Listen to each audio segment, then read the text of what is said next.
Salve, salve, gente boa! Eu sou o professor Euclides, essa é a Escola Teófilos. Bem-vindos ao nosso canal, mais uma lição. Hoje nós vamos trabalhar a temática da conversão de Paulo e de Pedro, em Atos capítulo 9 e 10. Nós estamos na segunda parte, é a 14ª lição, e nós vamos trabalhar essa temática hoje. Estudamos até a parte do batismo e seguimos a partir do batismo de Paulo hoje. Quero deixar, como sempre faço aqui, meu agradecimento a todos os nossos patrocinadores, os nossos colaboradores que colaboram com o nosso canal. Muito obrigado a todos vocês, de maneira especial a professora Márcia Aparecida Miguel Zeponi, a professora Ana Lúcia Escapim. A professora Márcia tem um Centro de Orientação Teológica Existencial. O contato está aqui embaixo, juntamente com o material deste vídeo. Então, muito obrigado a todos vocês que fazem de maneira formal ou anônima. Muito obrigado mesmo. Bom, gente boa, vamos ao vídeo de hoje, vamos à aula de hoje. Bom, nós iremos aprofundar o nosso estudo de hoje, a análise da conversão de São Paulo. Essa conversão de Paulo e de Pedro, ela é narrada por São Lucas dentro desse bloco do capítulo 9 e do capítulo 10. Na última aula, como disse, nós estudamos as origens de São Paulo, a sua conversão, as personalidades que auxiliaram nesta fase da vida do apóstolo, o início da vida como neófito, como cristão. Bom, nós vamos iniciar o nosso estudo a partir do momento do nascimento de Paulo para a fé cristã, o verdadeiro nascimento, o início da vida dele. Ele ficou alguns dias com os discípulos que estavam em Damasco, como relata o versículo 19 do capítulo 9. Mas após isso, nas sinagogas, ele começou a proclamar Jesus Cristo como Filho de Deus. O versículo 20 vai lembrar isso. Imediatamente começou a proclamar pelas sinagogas que Jesus é o Filho de Deus. E imediatamente começa o seu testemunho. Ele fala de si mesmo, ele fala da sua vida, de como foi a sua caminhada e a obra prodigiosa que Deus fez na sua vida, fez na sua pessoa. E o versículo 21 é muito bonito, o relato de Lucas, né? E todos que ouviram, ficaram maravilhados. São Lucas, ele adora enfatizar essa maravilha, o espanto. Isso faz com que seja enfatizado o fato daquele acontecimento não ser uma coisa corriqueira. E eles disseram, mas não foi ele que em Jerusalém se enfureceu contra aqueles que invocaram o nome e vieram aqui precisamente para liderá-los e acorrentá-los e levá-los aos sacerdotes? Ou porque ele se tornou cristão? Não há uma resposta a essa pergunta. Os leitores sabem qual a resposta, mas se nós olharmos para o fato, São Paulo, ele de fato é uma incógnita para os cristãos e uma incógnita para os judeus. E você imagine que ele está numa terra estrangeira, ele está entre estrangeiros, ele que recebeu cartas para ir lá aprender.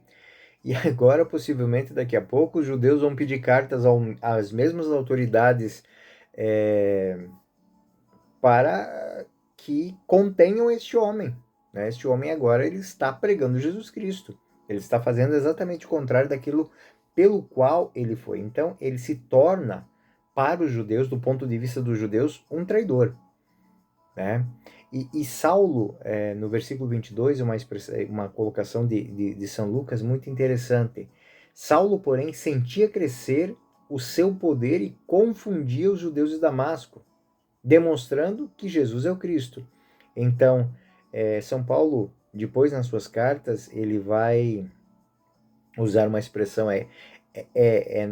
quando sou fraco, aí que sou forte. Essa colocar-se diante de uma situação em que inesperada, colocar-se diante de uma situação em que não se entende o que está acontecendo, para ele se torna uma força, né? O inesperado da graça de Deus. Nesses dias que Paulo está então em Damasco, ele está pregando nas sinagogas, recupera as suas forças, sai daquele estágio, podemos dizer até patológico que ele se encontrou, por ocasião da perda da visão, por ocasião de tudo aquilo que aconteceu. Você imagine um homem que foi preparado para defender a fé judaica, um homem que foi a quem foi confiada a autoridade de prender e de fazer justiça em nome da fé do povo de Israel. E agora ele está pregando Jesus Cristo, ou seja, está fazendo exatamente o contrário. Então, toda a presunção, todo o orgulho de Paulo desapareceram. Agora ele está fraco, ele está carente, ele quer ser reconhecido como membro daquela comunidade. Então, ele precisa de um apoio. Ele confundiu os judeus que viviam em Damasco, né, pregando Jesus Cristo. Então, os judeus, eles não sabem o que esperar daquele homem. De uma maneira positiva e de uma maneira negativa para os cristãos. Porque os cristãos, se maravilham com um perseguidor que se torna defensor e evangelista, do outro lado, eles ficam com o pé atrás. Eles têm aquela sensação, será que ele não está armando uma rede para nos pegar a todos? E São Paulo, ou seja, Saulo, começou a trabalhar na sinagoga. Ele começou a pregar, ele começou a explicar, ele começou uma escola da doutrina cristã. Tudo o que ele conhecia do judaísmo, tudo o que ele aprendeu na escola rabínica, agora está se tornando em ferramentas para pregar que Jesus Cristo é o Cristo. Ele está interpretando a Sagrada Escritura hebraica do ponto de vista cristão. Evidentemente que uma figura tão importante tinha passado para o grupo dos nazarenos, deu enorme aborrecimento aos judeus, mas também deu enorme poder de persuasão aos cristãos que estavam naquela comunidade. Então, no versículo 23, nós vamos escutar isso. Decorrido alguns dias, os judeus deliberaram no conselho e quiseram matá-lo. No versículo 24, essas intenções chegaram ao conhecimento de Saulo. Guardavam eles as portas dia e noite para matá-lo. Ou seja, se ele saísse da cidade, no momento em que eles seguiriam e dariam cabo da sua vida. Eles não deixavam que ele saísse de Damasco. E essa notícia, sem dúvida, chegou a Jerusalém aos ouvidos dos homens do santuário, das lideranças de Israel. E aí eles fazem algo impensado. Aquele homem que foi enviado para prender os judeus, agora eles enviam uma carta para a polícia das lideranças lá de Damasco para que prendam esse homem. Agora eles querem que Paulo seja detido, Paulo seja considerado um traidor. E os soldados de Damasco, eles concordam com as autoridades de Jerusalém em prender isso. Claro, houve um financiamento dessa prisão, mas o fato é que isso não aconteceu. Então, naqueles dias em que Paulo estava em Damasco, as portas das cidades eram vigiadas para que ele não saísse e eles pudessem surpreendê-lo. Mas o que aconteceu?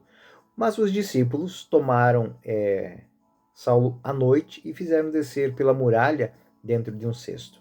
Então, de uma forma assim aventureira, de uma forma arrojada, Paulo fugiu de Damasco e chegou em Jerusalém.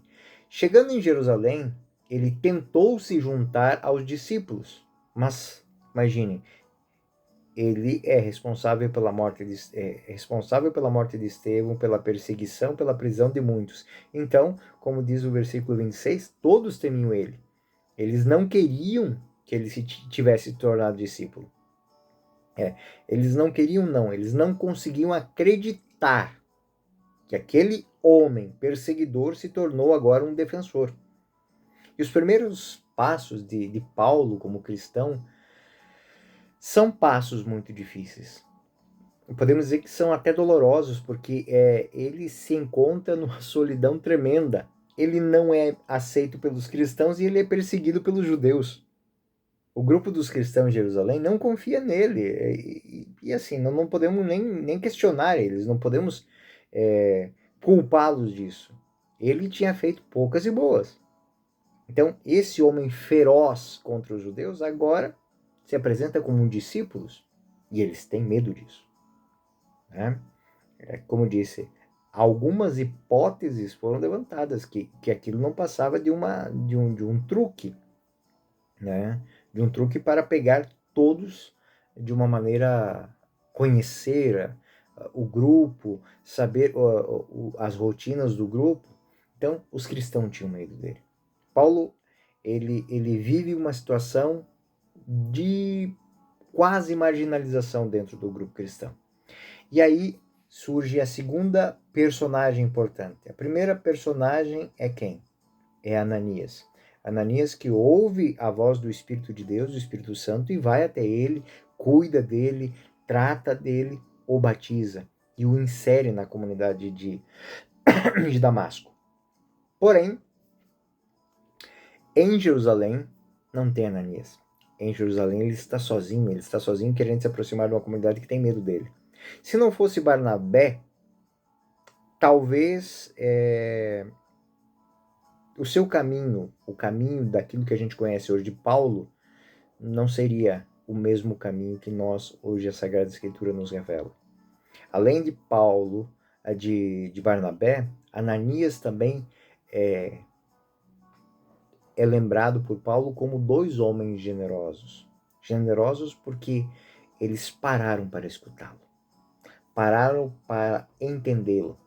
No versículo 27 vai dizer isso. Então Barnabé, levando consigo, apresentou os apóstolos e contou-lhes como Saulo vira o Senhor no caminho. Então, essa expressão é muito bonita.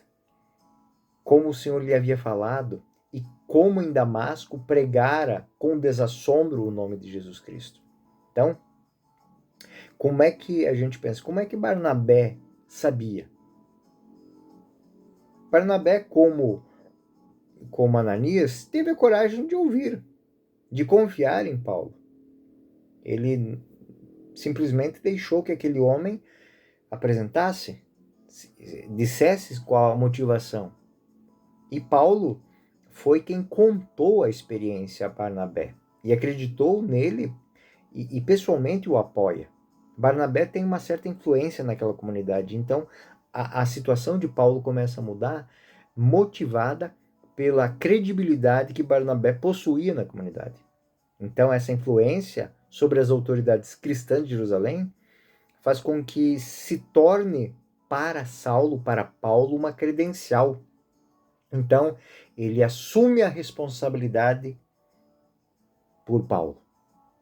Ele diz assim: não, confie nele, eu assumo as responsabilidades.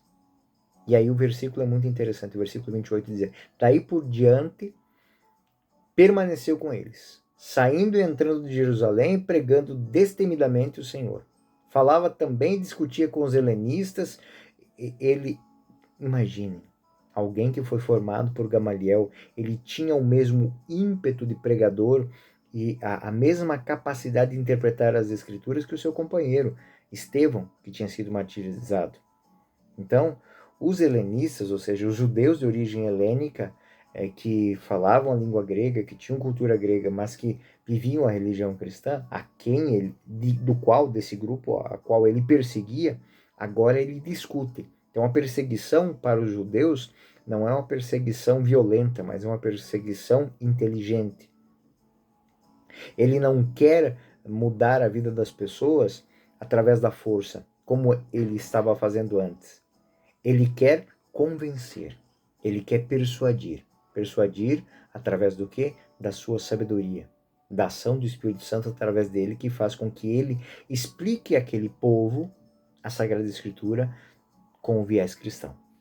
Então, a segunda tentativa de eliminação de Paulo surge exatamente por causa disso.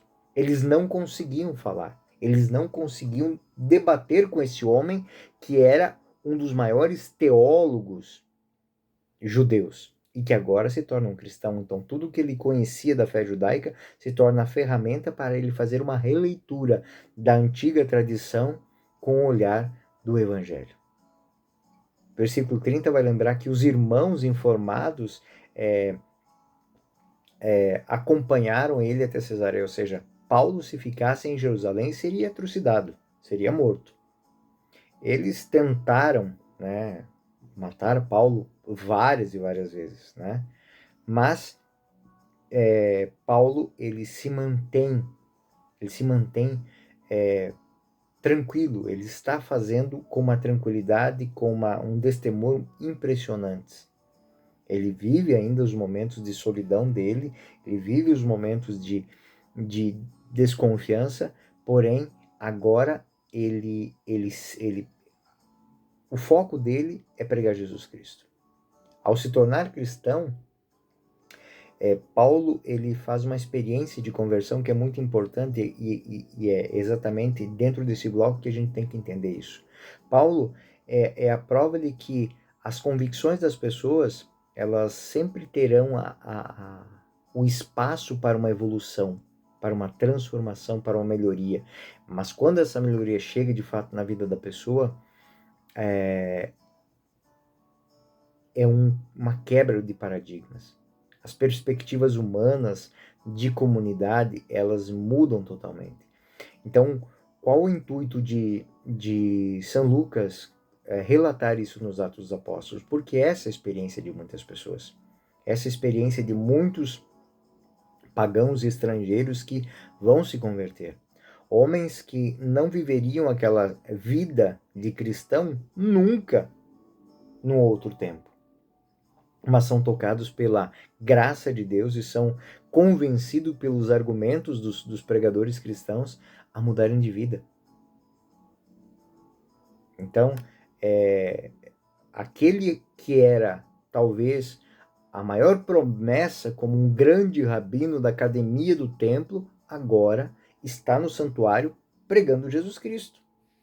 E isso é extremamente perturbador para os judeus. Tudo isso faz com que Paulo, a partir de agora, ele não tenha mais como voltar para o judaísmo. Né? Vocês talvez entendam um pouquinho essa realidade do ponto de vista judaico, que ele se torna um herege, ele se torna um traidor da fé. E isso dentro da fé hebraica é punível com a morte, com apedrejamento, né? Então, Paulo, ele faz as suas malas para ir para Tarso. Por quê? Porque a situação em Jerusalém se tornou para ele insustentável, porque ele começa a colocar as outras pessoas da comunidade também em risco. Ele começa a colocar as pessoas porque ele é conhecido, então, onde ele vai, todos sabem que agora ele é cristão. Então, embora escutem, o templo se torna um local muito perigoso. Então, no meio da multidão caminhando, ele pode ser esfaqueado, ele pode ser apedrejado. Então, a comunidade não tem como manter mais. E a comunidade sabe o grande valor deste homem para a fé cristã. Deste homem e do seu testemunho de conversão. São Paulo tem mais ou menos entre 30 e 35 anos, está no meio da sua atividade como estudioso, como teólogo judeu. Então agora ele se torna outra pessoa. Tanto que é muito bonito isso. Antes Saulo de Tarso, agora Paulo.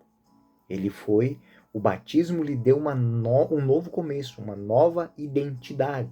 Agora ele é um cristão. E aí, saindo de Jerusalém, voltando para sua cidade natal, o que ele encontra? Bom, ele voltou para sua casa e não tem nada. A sua casa está abandonada às moscas.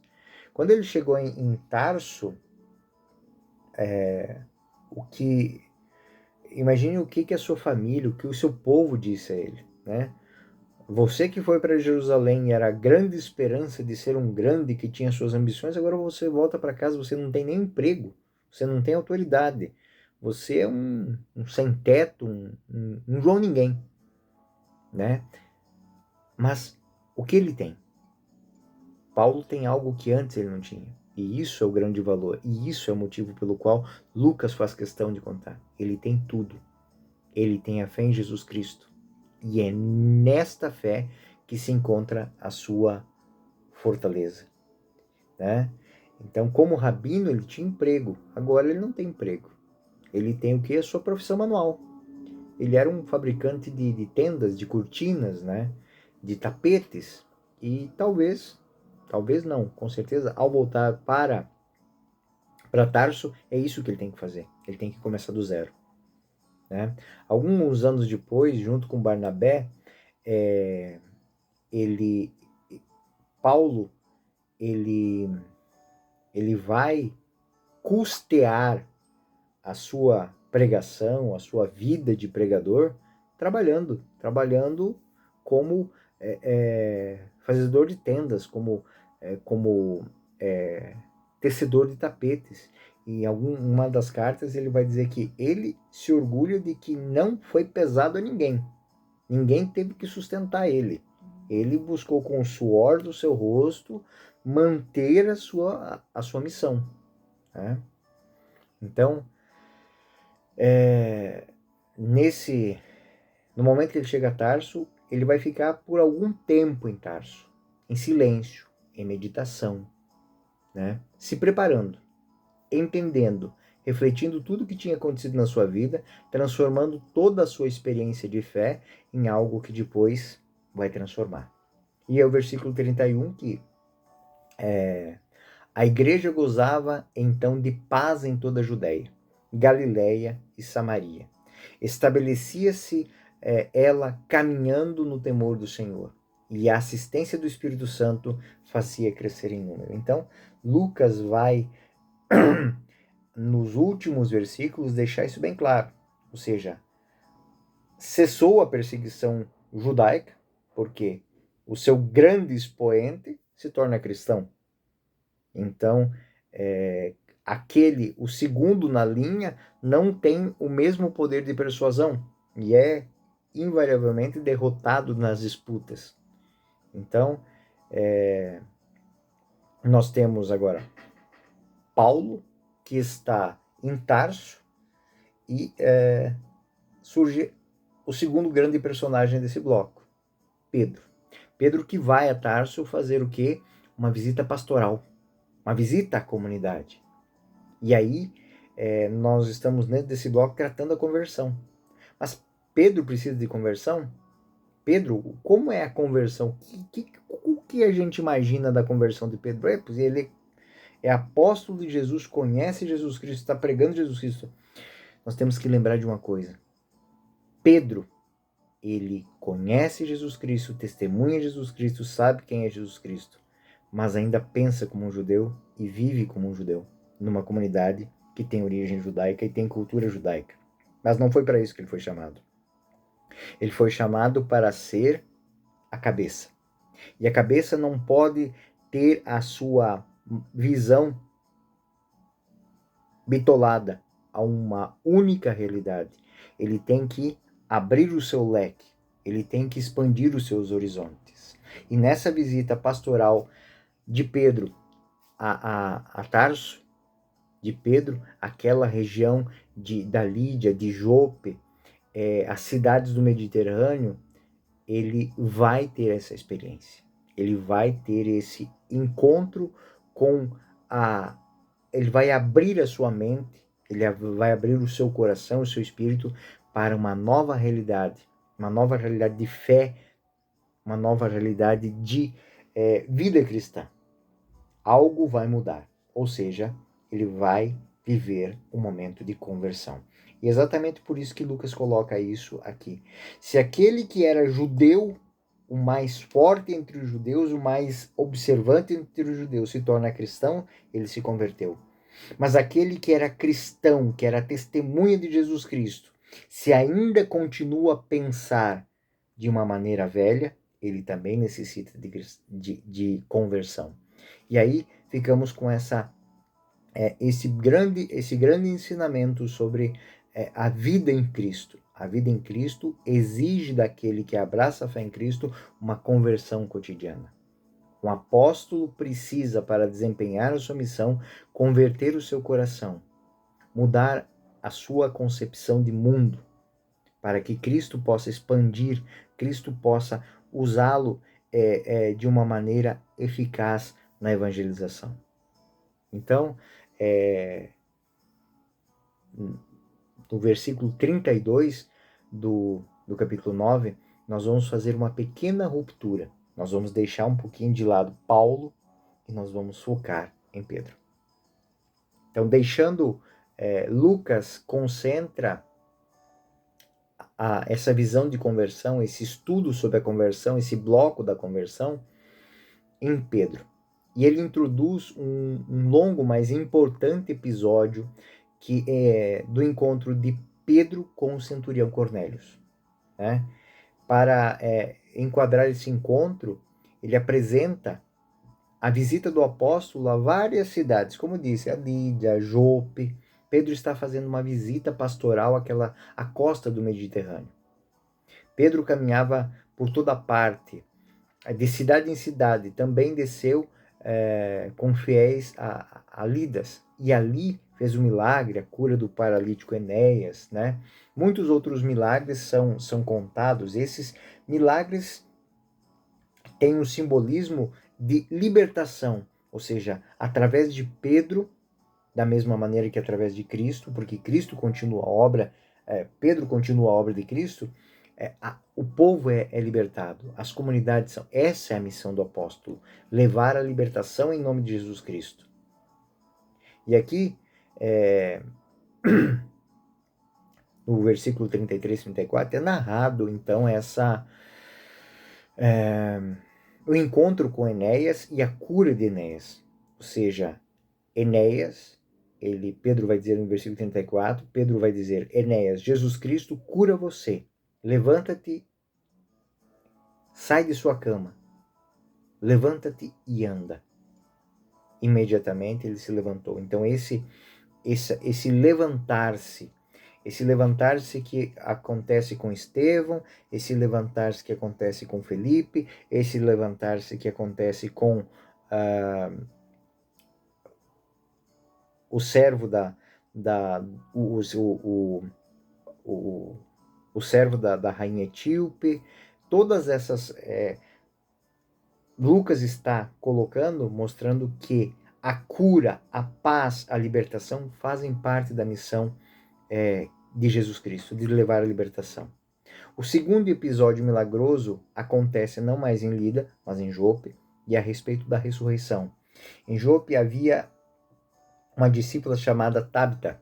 Em grego ela é rica, dava esmolas e tudo mais. Ela adoeceu e veio a falecer. E depois de terem levado ela para ser preparada, os discípulos vão a Pedro e falam dela. E Pedro, Pedro vai até essa mulher, né? Pedro vai até essa mulher e novamente vai usar aquela expressão: levanta-te, Tabita, levanta-te. E ela ressuscita. Ele tem o poder, a ele é dado o mesmo poder de Cristo. E aí nós vamos fazer menção a filha de Jairo, Talita cum, levanta-te, né? Depois, menina, levanta-te. Daí nós temos Lázaro. Então, aqui é a continuação de obra de Cristo. Então, Pedro é a figura da continuação. E em meio a essa continuação da missão, em meio ao milagre, em meio a tudo isso que está acontecendo, nós temos o caso do centurião Cornélio. Então, no versículo 43, é dito que Pedro ficou em Jope vários dias, na casa de um certo Simão curtidor. Mas o próprio Pedro ainda precisa de conversão. Tudo isso está sendo preparado. É o tema do capítulo 9, do capítulo 10, que é a conversão. Tem milagres, vai ter discurso, tudo mais. Mas lembrem-se disso. O foco desses dois capítulos é a conversão. a conversão de Paulo e a conversão de Pedro. A conversão de Paulo é sair do antigo e tornar-se totalmente novo. A conversão de Pedro é fazer com que o novo nele seja pleno. O novo nele seja aberto, tenha novos horizontes. Então, no capítulo 10, iniciamos o capítulo 10 agora, Pedro está em Jope, é recebido por homens que são funcionários do centurião Cornélio. E assim, Atos 10:1, havia em Cesareia um homem do nome de Cornélio, centurião da corte chamada Itálica. O que a gente imagina que os cristãos e os judeus acham deste homem? Ele é um estrangeiro, ele é um pagão. Ele é chefe de um grupo da guarda de um país, de um governo estrangeiro que está invadindo aquela terra. Então, o que se imagina? Ele é romano, ele é de origem itálica, né? Possivelmente de família nobre, ele está lá. Tudo o que se imagina. Ele é estrangeiro. Para o judeu, bastava ser estrangeiro para já ser chamado impuro. Para os cristãos, nem tanto. Porém, imaginem só. Pedro é um cristão de origem judaica. Pedro não entraria em contato com esse tipo de gente jamais. Primeiro, porque é estrangeiro. Segundo, porque é uma autoridade que pode estar a serviço, inclusive, dos próprios judeus para prendê-lo. Pedro, ele está diante de uma pessoa que, corriqueiramente, nos tempos de pescador dele, ele passaria longe mesmo. Mas o ponto fundamental, este homem é um estrangeiro. Este homem tem práticas religiosas que não condizem com as práticas judaicas da tradição que ele aprendeu e que causam uma certa estranheza naquela concepção que ele tem, mesmo com o cristianismo. Então, São Lucas diz que este homem não é aquilo que pensam que ele é. Ele, diferente das outras lideranças romanas, ele é um homem religioso, ele é um homem justo, ele é um homem temente a Deus, é um homem que dá esmolas, que ora constantemente. Então ele é um pagão fora da curva. Ele é um pagão porque nasceu pagão, porque foi educado como um pagão, que tem essas tradições da cultura fundamentadas no paganismo, no politeísmo, mas do ponto de vista humano, ele é um homem bom. Esse homem, diferente de muitos outros, diferente inclusive das pessoas a quem pregava Estevão, a quem pregou Filipe, esse homem não conhece a religião judaica. Esse homem é um pagão. Ele não conhece a religião judaica, ele não conhece a religião cristã, ele não tem preconceito contra ninguém. Ele é simplesmente um homem bom e religioso. Apesar de ser, claro, ter as características negativas que ele é um soldado estrangeiro numa terra ocupada, né? E aí tem algo que é muito interessante. O texto diz que por volta das 3 da tarde, enquanto esse homem reza, então ele é um homem piedoso, um homem que tem momentos de oração. Ele teve um tipo de visão em que o Senhor, através de um anjo, lhe assegura que as suas preces serão atendidas. Isso, gente, é algo dentro dos Atos dos Apóstolos, algo extremamente rico para aquelas primeiras comunidades. Por quê? Porque é Deus trabalhando nas pessoas sem o auxílio da tradição judaica, que servia de base, e nem a pregação cristã. Esse homem não conhecia. É Deus falando ao coração deste homem pelo simples fato de ele ser um homem bom, honesto, justo, religioso. E aí o versículo 3 do capítulo 10. Esse homem viu claramente numa visão, pela hora nona, ou seja, às 3 da tarde, um anjo de Deus chamá-lo pelo nome, Cornélios. Cornélio fitou nessa aparição os olhos e ficou possuído de temor. Que há, Senhor? E o anjo replicou: as tuas orações e as tuas esmolas subiram à presença de Deus como uma oferta agradável, de lembrança.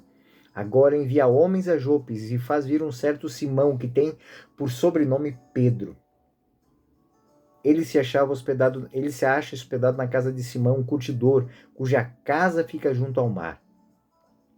Então, vocês imaginem, da mesma maneira que o Espírito Santo falou para Ananias ir procurar de Saulo, agora fala a Cornélio para enviar pessoas para procurar Pedro. Esses relatos que estão aqui, eles compõem uma pintura para a gente. Para dizer o quê? Que Deus não olha a origem. Lucas contando a história para fazer uma grande catequese. Deus, quando quer a conversão, quer o bem, quer a transformação da vida de uma pessoa, ele não olha para a sua origem antiga. Ele olha para o seu coração. E se no seu coração existe espaço para o bem, para a verdade, para a justiça, ele faz morada. Esse soldado piedoso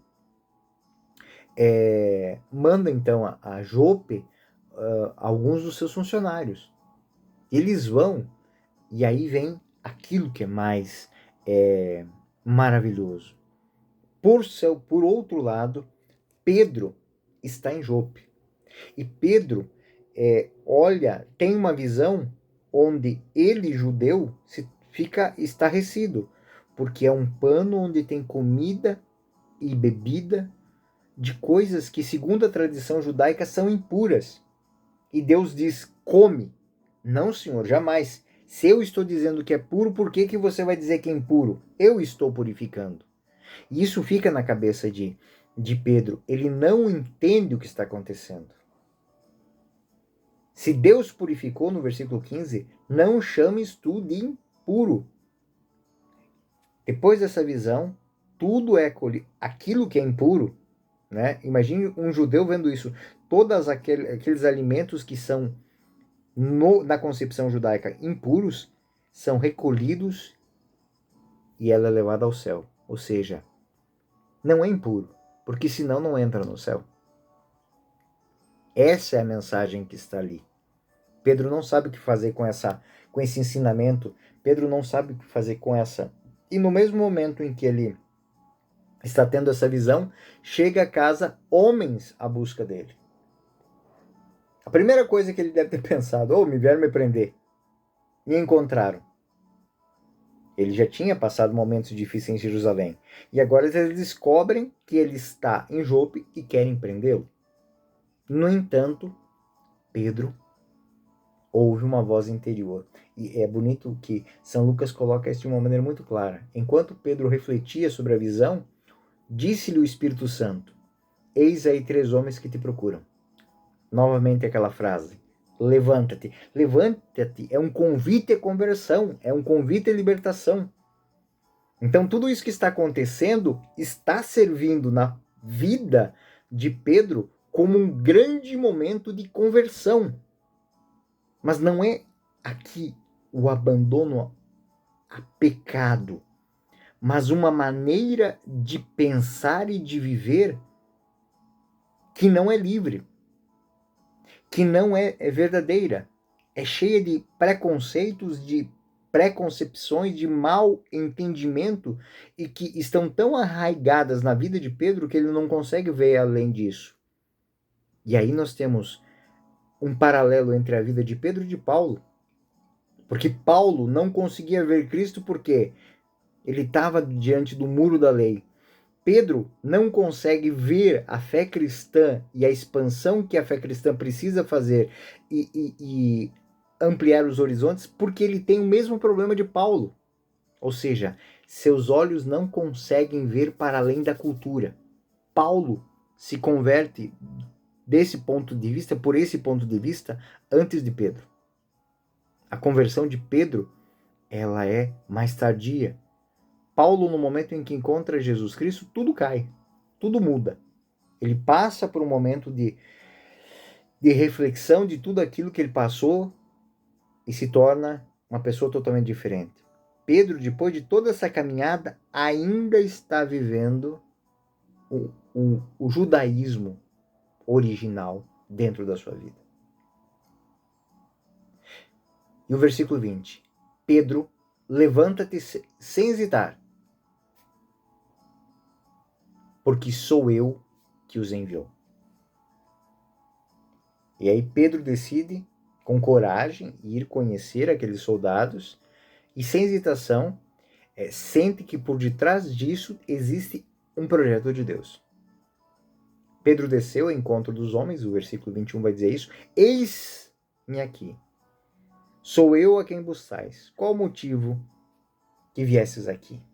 E eles contaram sobre o seu mestre, sobre o que aconteceu na vida de Cornélio e por que Cornélio quer falar com ele. Então Pedro os mandou entrar e hospedou-os. E no dia seguinte levantou-se e partiu com eles. Novamente essa frase ela é marcante. Lucas fica batendo nela. Levantou-se e partiu com eles. Levantou-se e tomou o caminho, juntamente com alguns irmãos de Jope que o acompanharam. Pedro partiu em jornada, da mesma maneira que Felipe, da mesma maneira que Estevão, da mesma maneira que Paulo, ele está no caminho, ele está fazendo a sua caminhada. Então, aqui vocês já devem ter percebido a grande riqueza dessas expressões.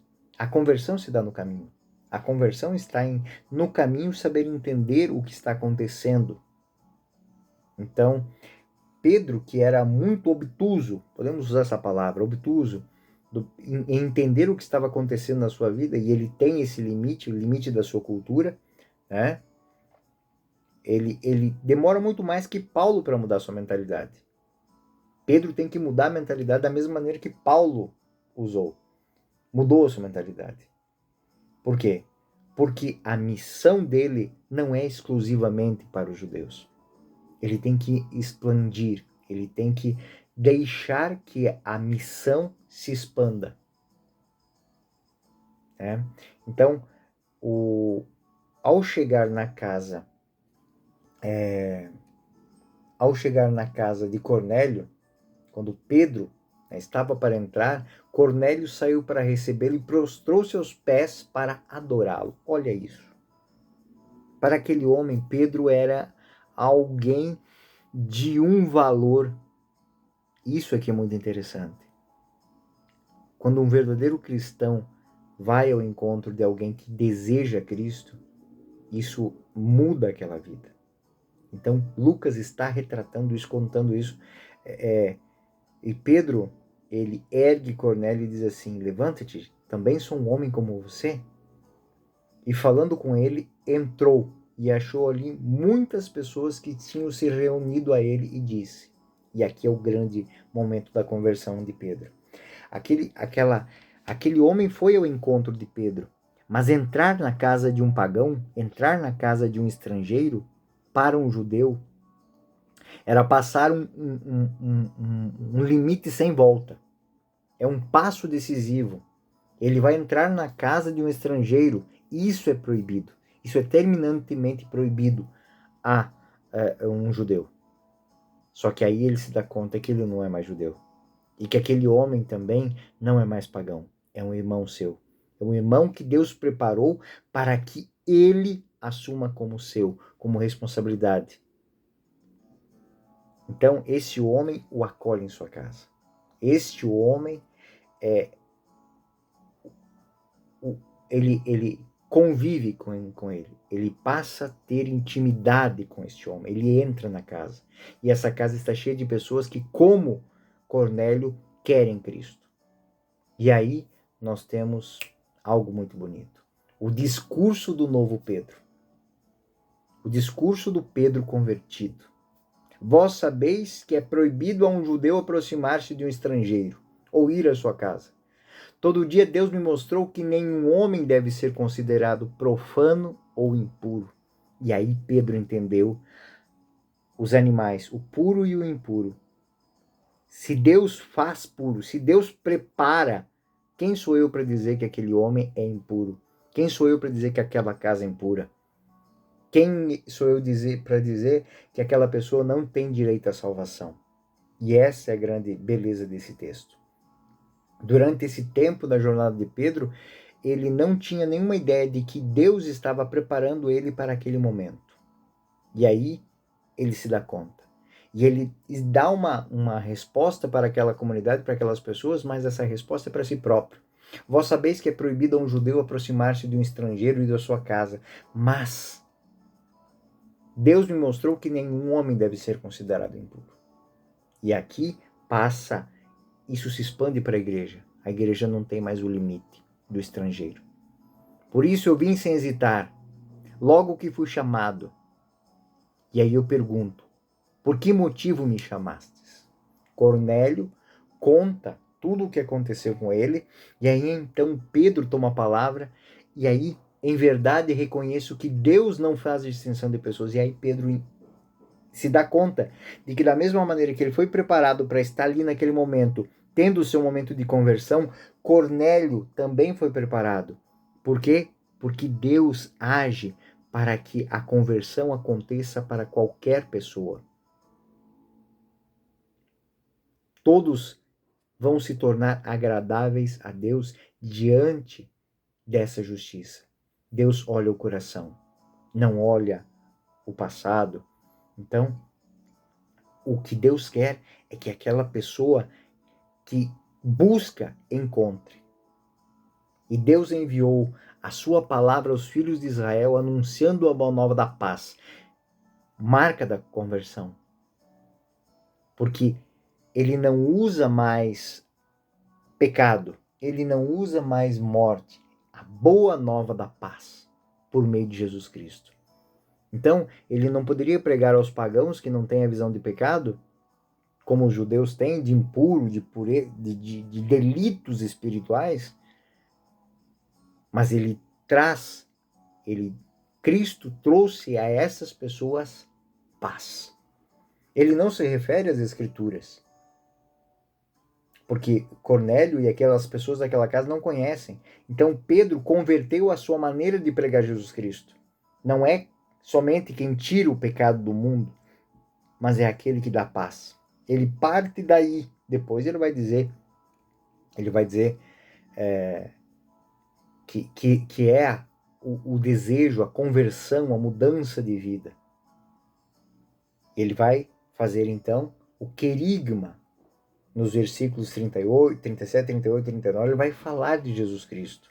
Vai mostrar como ele morreu, como ele foi perseguido e como ele ressuscitou.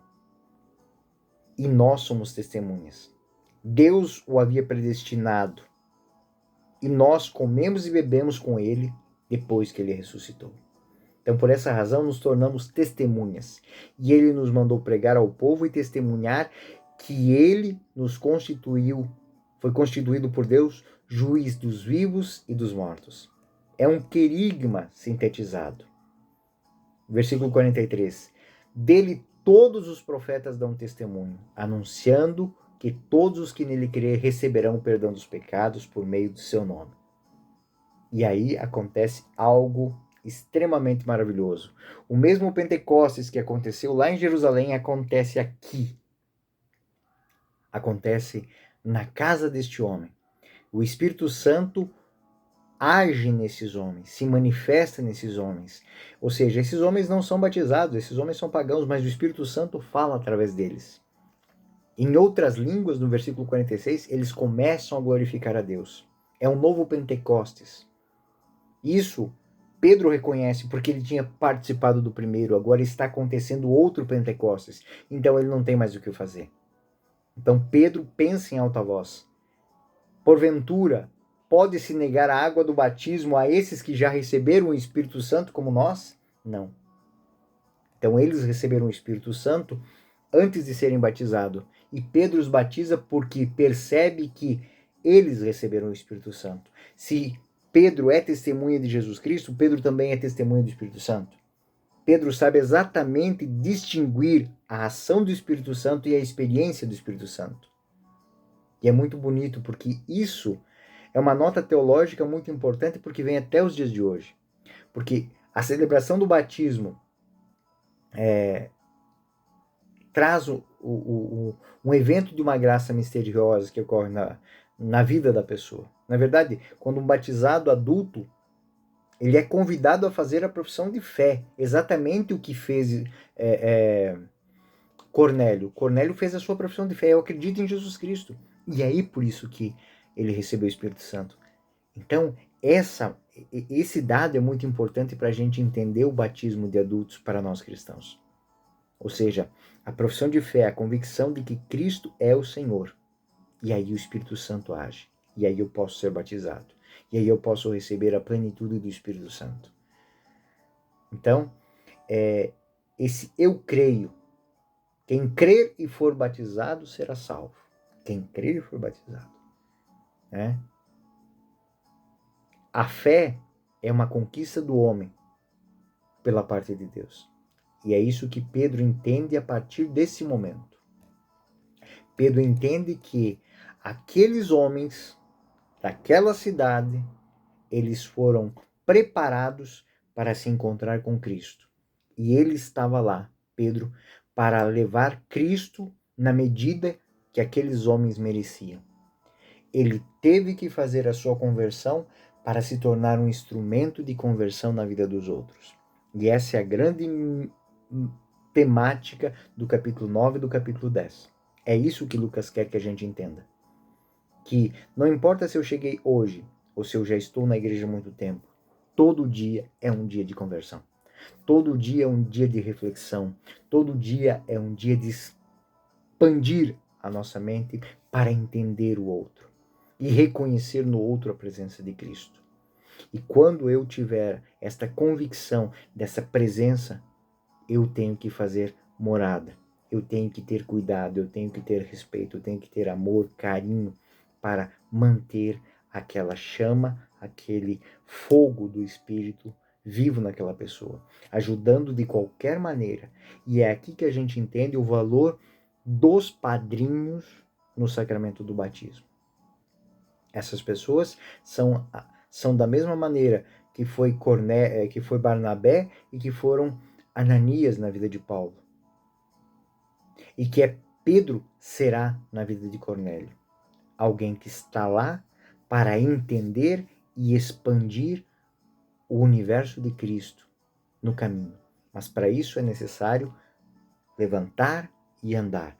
Levantar e fazer sua caminhada expandindo o seu conhecimento de Cristo a cada momento e a cada dia. Bom, é isso. Que nós possamos continuar a nossa caminhada motivados dessa lição, refletindo no nosso caminho de conversão cotidiana. Espero que esta lição tenha sido de grande utilidade para vocês, tá bom? Eu sou o professor Euclides, essa é a Escola Teófilos. Você que não se inscreveu ainda no nosso canal, se inscreva, compartilhe. O material desta aula, as notas, o texto, está aqui embaixo na descrição do vídeo.